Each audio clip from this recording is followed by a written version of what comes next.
เฮ็ดแซ่บๆเด้อหัวหน้า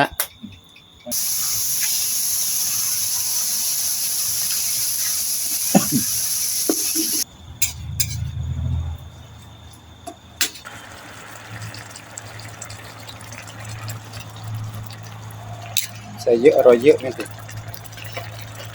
เค็มเยอะ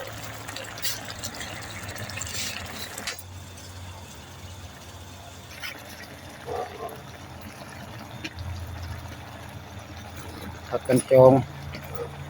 ซุมื้อก็หากินยากเลย เดี๋ยวปลูกกินพุ่น ได้ปลูกขายอยู่ พุ่น ได้ปลูกกิน เบิ่งพุ่นปลูกกิน